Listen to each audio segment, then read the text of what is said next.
کچھ کہانیاں وقت کے ساتھ پرانی نہیں ہوتی بلکہ اور الجھا دیتی ہیں۔ یاجوج ماجوج اور حضرت ذوالقرنین کا قصہ بھی کچھ ایسا ہی ہے۔ ایک طرف ایک تباہی پھیلانے والی قوم کا ذکر، دوسری طرف ایک نیک بادشاہ جنہوں نے انہیں روکا۔ لیکن آج ہم ایک خاص ذریعے ایمبر وائس نامی یوٹیوب ویڈیو کو دیکھ رہے ہیں، اور وہ اس قرآنی واقعے کو بالکل ہی مختلف رنگ میں پیش کرتے ہیں۔ کیا واقعی یاجوج ماجوج کسی اور سیارے پر ہیں؟ کیا حضرت ذوالقرنین کا سفر خلائی سفر تھا؟ آئیے دیکھتے ہیں یہ ذریعہ کیا کہتا ہے۔ جی بالکل، آج ہم اسی ویڈیو میں جو روایتی قصہ ہے اور پھر اس کی جو ایک بہت ہی آپ کہیں جدید سائنسی تشریح کی گئی ہے اس کا جائزہ لیں گے۔ مقصد یہی سمجھنا ہے کہ یہ خاص ذریعہ پرانے بیانات کو آج کے خلائی تصورات سے کیسے جوڑ رہا ہے۔ ٹھیک، تو پہلے ذرا جلدی سے روایتی قصہ دہرا لیں۔ حضرت ذوالقرنین ایک بڑے طاقتور نیک بادشاہ تھے۔ 3 بڑے سفر کیے انہوں نے۔ تیسرا سفر شمال میں تھا۔ وہاں 2 پہاڑوں یعنی سبدین کے بیچ پہنچے۔ وہاں ایک قوم ملی، عجیب زبان تھی ان کی۔ انہوں نے اشاروں سے بتایا کہ پہاڑوں کے پیچھے سے یاجوج ماجوج آتے ہیں، بڑا فساد کرتے ہیں، فصلیں، جانور، یہاں تک کہ انسانوں کو بھی کھا جاتے۔ جی، اور انہوں نے حضرت ذوالقرنین سے مدد مانگی، حفاظت مانگی، تو انہوں نے لوہا منگوایا، اسے پگھلایا، پہاڑوں کے بیچ ایک دیوار بنائی، اور پھر اوپر سے پگھلا ہوا تانبا ڈالا، ایک بہت ہی مضبوط ہموار دیوار۔ روایت یہی ہے کہ یہ دیوار قیامت کے قریب تک رہے گی۔ یاجوج ماجوج ہر روز اسے توڑنے کی کوشش کرتے ہیں۔ جب بالکل توڑنے والے ہوتے ہیں تو کہتے ہیں اچھا کل باقی کام کریں گے، مگر انشاءاللہ نہیں کہتے۔ تو اگلے دن دیوار پھر ویسی ہی ملتی ہے۔ جب اللہ کا حکم ہوگا تو وہ انشاءاللہ کہیں گے اور پھر دیوار توڑ کر نکل آئیں گے۔ اچھا، اور روایتی طور پر علماء نے انہیں تاتاری، منگول، روسی ان سے جوڑا۔ دیوار کے لیے دیوار چین یا قفقاز کے پہاڑوں کا بھی ذکر آیا۔ لیکن یہ ویڈیو والے کہتے ہیں کہ یہ سب باتیں کمزور ہیں، کیونکہ یہ دیواریں نہ تو لوہے تانبے کی ہیں، نہ ویسی مضبوط لگتی ہیں جیسی قرآن میں بیان ہے۔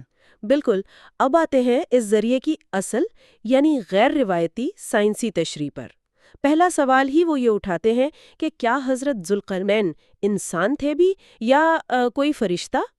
ایک روایت کا حوالہ دیتے ہیں حضرت علی رضی اللہ تعالیٰ کا کہ انہوں نے کسی کو ذوالقرنین کہنے پر ٹوکا تھا۔ اس سے وہ یہ نتیجہ نکالتے ہیں کہ شاید وہ زمینی بادشاہ نہ ہوں۔ اچھا، یہ تو ایک نیا نکتہ ہے۔ جی، پھر قرآن میں ان کے سفر کے لیے لفظ سبا استعمال ہوا ہے۔ عام مطلب تو ہے راستہ یا ذریعہ، مگر یہ ذریعہ کہتا ہے کہ شاید یہ صرف زمین کا راستہ نہیں تھا، شاید ستاروں تک جانے کا کوئی خاص ٹیکنالوجی یا ذریعہ تھا، یعنی خلائی سفر۔ خلائی سفر، واہ! اور وہ سورج کا کالے پانی میں ڈوبنا۔ ہاں، وہ کہتے ہیں کہ عین حمیت یعنی کیچڑ والا چشمہ یا کالا پانی، کیا یہ 1400 سال پہلے کسی بلیک ہول کا بیان ہو سکتا ہے؟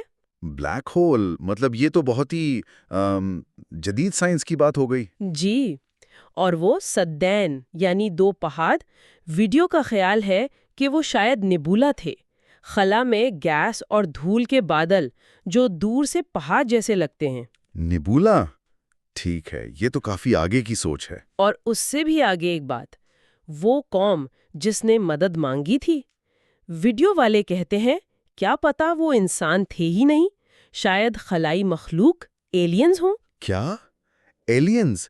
یہ کس بنیاد پر؟ وہ قرآن کے لفظ ارض کا حوالہ دیتے ہیں، کہتے ہیں کہ قرآن میں 7 آسمانوں اور زمینوں کا ذکر ہے، تو ارض کا مطلب صرف ہماری زمین ہی کیوں ہو؟ شاید دوسرے سیارے بھی مراد ہوں۔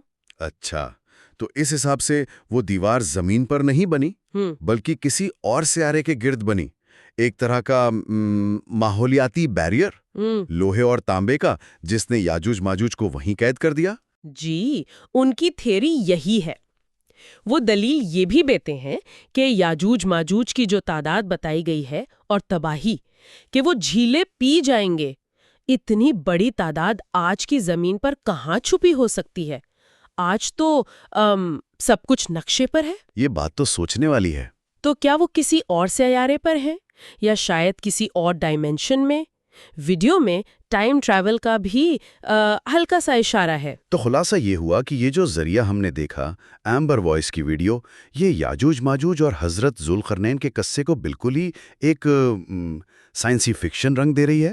فرشتے، خلائی سفر، بلیک ہول، نیبولا، ایلینز، دوسرے سیارے، یہ سب چیزیں اس میں شامل ہیں۔ جی ہاں، یہ ایک بہت ہی غیر روایتی تشریح ہے اور یہ ہمیں ایک بڑے سوال پر چھوڑ جاتی ہے کہ قدیم مذہبی کتابوں میں جو باتیں ہیں ان کو آج کی سائنس جیسے ایلینز یا دوسری ڈائمینشنز ان کے نظریات سے سمجھنے کی کوشش کرنا یہ کتنا ٹھیک ہے؟ کیا یہ صرف تصوراتی باتیں ہیں یا واقعی ان پرانی تحریروں میں کائنات کے کچھ ایسے راز ہیں جنہیں سائنس آج سمجھنے کی کوشش کر رہی ہے؟ بالکل، یہ ایک دلچسپ سوال ہے جس پر سوچا جا سکتا ہے۔